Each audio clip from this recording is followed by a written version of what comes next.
भारत सेवक समाज द्वारा धर्माचार्य हरिनारायणानंद एवं पूर्व प्रधानमंत्री पंडित जवाहरलाल नेहरू के मूर्ति का किया गया अनावरण। प्रदेश कांग्रेस अध्यक्ष अखिलेश प्रसाद सिंह ने किया मूर्ति अनावरण। स्वामी हरिनारायणानंद जी का आचार्य गद्दी गहरा लगाव था ब्रजेश मुनि। आप देख रहे हैं दार्शनिक भारत लाइव। अमरेश कुमार की खास रिपोर्ट। पटना 14 नवंबर 2023 दारोगा राय पथ स्थित भारत सेवक समाज के प्रधान कार्यालय प्रथम प्रधानमंत्री पंडित शून्य जवाहरलाल नेहरू एवं ब्रह्मलीन स्वामी भारत के हरिनारायणानंद की प्रतिमा का अनावरण बिहार प्रदेश कांग्रेस अध्यक्ष डॉ. अखिलेश प्रसाद सिंह के हाथों किया गया। अनावरण समारोह में शामिल हुए विधान पार्षद डॉ. समीर कुमार, पूर्व विधायक नरेंद्र कुमार, पूर्व कुलपति डॉ. रास बिहारी प्रसाद सिंह, भारत सेवक समाज के कार्यकारी अध्यक्ष विजय कुमार सिंह, महासचिव उमाशंकर प्रसाद शर्मा, उपाध्यक्ष राम सागर पांडे, मंत्री विनय कुमार देव, प्रो. विष्णु प्रभाकर, विद्यापीठ के प्राचार्य जगत नारायण शर्मा, डॉ. दीपक, अरुण कुमार सहित समाज के शताधिक कार्यकर्ताओं की भागीदारी हुई। उद्घाटन एवं अनावरण उद्गार में डॉ. अखिलेश प्रसाद सिंह ने कहा, आजादी के बाद प्रथम प्रधानमंत्री के रूप में पंडित जवाहरलाल नेहरू ने एक संप्रभुत्व संपन्न राष्ट्र निर्माण की मजबूत आधारशिला रखी। डॉ. समीर कुमार ने कहा, भारत को विकासशील राष्ट्र की श्रेणी में लाने के लिए पंडित जवाहरलाल नेहरू का योगदान सदैव स्मरणीय रहेगा। आरंभ में आगत अतिथियों का स्वागत एवं अभिनंदन अंगवस्त्रम एवं पुष्पमाला से महासचिव उमाशंकर प्रसाद शर्मा ने किया। उपाध्यक्ष राम सागर पांडे ने कार्यक्रम का संचालन किया। मौके पर पधारे महंत ब्रजेश मुनि महाराज ने कहा कि स्वामी हरिनारायणानंद जी का संबंध आचार्य गद्दी फतुहा से भी रहा है। वे वहां के संरक्षक महंत रह चुके हैं और महंत केशव दास जी के समय में संत केशव महाविद्यालय की स्थापना उनके नेतृत्व में किया गया था। भारत सेवक समाज के प्रदेश अध्यक्ष श्री बनाए गए।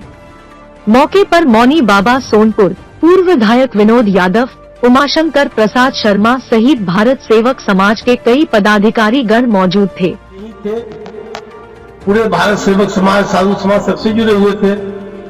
1984-85 में मैं देखा था स्वामी जी का, जब वो विजिलेंस के अध्यक्ष बने थे और डॉक्टर जगन्नाथ मिश्रा जी जब मुख्यमंत्री थे उस समय फतुहा कबीर मठ में एक कबीर जयंती में लोग गए थे। पहली बार मैं देखा था 1984। स्वामी जी के सक्रियता काफी जोरों से लगे हुए थे और उस सरकार में रहकर सरकार में कुछ कमी था उसका विरोध भी करते थे। मैं देखा था कि हमारा कबीर महंत केशव दास संस्कृत महाविद्यालय था, उसमें कुछ कमी दिखाई दिया तो उन्होंने तुरंत मुख्यमंत्री से मिलकर राज्यपाल से कहकर वीसी को हटवाए और वहां पर जो गलत तरीके से जो शासी निकाय के द्वारा जो चुना गया था, जो फर्जीवाड़ा था, जो वो भ्रष्टाचार अधिनियम ब्यूरो में, मुझे याद आ रहा है इस बात को। उस समय स्वामी जी कड़ा एक्शन लिए थे। 1985-87 की बात मैं कर रहा हूँ कि फतुहा कबीर मठ में मैं था, विद्यार्थी था उस समय। आचार्य महंत विद्यानंद साहब के समय में यहाँ भी हमेशा आते थे। यहाँ पर उस समय राम लखन सिंह यादव थे कोई नेता, उस समय मुझे याद है कि यहाँ आके उद्घाटन किए थे और हमेशा कोई न कोई आयोजन में करते थे। और स्वामी जी के साथ में शंकराचार्य स्वरूपानंद जी महाराज है, उनके यहाँ भी मध्य प्रदेश में 2 बार गया और कुंभ मेला में भी जब उत्तराखंड का बंटवारा हुआ था उस समय देहरादून में स्वामी जी के साथ में 5 दिन रुका था और हंस पोखरियाल कोई मुख्यमंत्री थे, उनके आवास पर हम लोग गए थे। हम लोग का सर्किट हाउस में रुकने की व्यवस्था कर रहे थे। तो ये तमाम स्वामी जी सक्रिय थे और पूरे साधु समाज को जोड़ के चलते थे। वो सन्यासी हो, नागा हो, निर्वाण हो, वैष्णव हो, उदासी हो, सबको लेकर चलते थे स्वामी जी। बहुत खुशी हो रही है इसमें तो बिहार सरकार के मुख्यमंत्री जी को भी ध्यान देना चाहिए, क्योंकि मुख्यमंत्री आज जो है हमारे नीतीश कुमार जी, वो भी उनको गुरु मानते थे। मैं नहीं कह रहा हूँ, वो स्वयं अभी हाल फिलहाल में बीमार थे, देखने गए थे, मिलने गए थे। हमारे उत्तर प्रदेश के योगी आदित्यनाथ जी भी आए थे पास हॉस्पिटल में मिलने के लिए।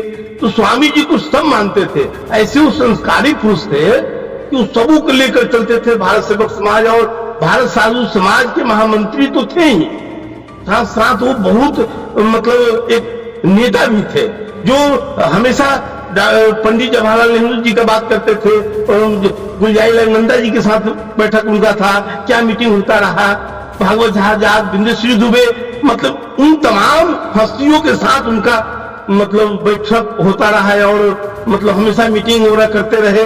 और भ्रष्टाचार अधिनियम ब्यूरो में उन्होंने बहुत बड़ा काम किया था। जी, मैं महंत ब्रजेश मुनि, आचार्य गद्दी कबीर मठ फतुहा का मैं मानता हूँ। हम दोनों एक साथी थे और बिहार में दोनों मिलजुल करके सभी आश्रमों को देखभाल करते। उनको जाने के बाद, उनको नहीं रहने के बाद बहुत आश्रमों का स्थिति अभी डगमग है और ऐसा कुछ कोई अभी सामने नहीं है क्योंकि कंधे में मिला करके इस बिहार के आश्रमों को भी हम लोग देखभाल कर सकते हैं। इसलिए अभी बहुत दुखद बात है, उनके चले जाने से हमारे आश्रम, हमारे पैर, हमारे हाथ कमजोर हो गया है। इसलिए हम आज उनके पुण्यतिथि मनाने जो आए हैं, उनका आरोप है, तो खुशी की बात है। और हम लोग बराबर उनकी हमारे दोनों जहाँ भी जाते थे, हम दोनों साथ जाते थे, हर आश्रमों देखभाल करते थे। और उनका नाम सेवक, सेवा समझो, सेवा मतलब जिन सेवा शब्द बड़ा कठिन शब्द है, सेवा करना समझ है। और उन्होंने सेवा जब भी जिस मठ में जाते थे, उस मठ के पुजारियों को, महंतों को वहाँ की सेवा करने की एक उन्होंने शिक्षा देते थे और उन पर दबाव डालते थे, भाई भगवान की पूजा, जनता की सेवा, प्राण सेवा दिल से प्रेम से किया करो। और जितने मर जाते थे, जहाँ मठ गड़बड़ होता था, जहाँ टूट रहा था, गिर रहा था, जिसमें उनको दिक्कत होता था, हम लोग दोनों जाते थे और उस महत्व के वहाँ की व्यवस्था ठीक करते थे। कभी इनकी मठ में गए, कभी मठ में गए, जहाँ जहाँ दोनों संप्रदाय, हर मठ में हम लोग मदद किए हैं। हम दोनों आदमी जाकर हर मठ में मदद करते। हमारे एक हाथ थे, हमारे दिल के टुकड़े थे, हम उनके दिल के टुकड़े थे। कैसे दिल के टुकड़ा आप चले गए, हमारे दिल के टुकड़ा चला गया, हम अकेले अनुभव करते थे। स्वामी जी को जितना कहा जाए, उनके आत्माओं की शांति के लिए हम लोग बराबर उनकी धन्यवाद, उनकी बराबर भगवान प्रार्थना करते हैं। परमात्मा ऐसे महापुरुषों को शांति दें और ऐसे महापुरुषों के बार बार इस पृथ्वी जन्म लें, जिससे कि हमारा पृथ्वी जो है, कि हमारा आश्रम है, हमारे साधुओं का जो मठ मंदिर है, समाज के जो प्राणियों को जो शिक्षा दें, जिससे हमारे देश की कल्याण हो। नाम शिवाय।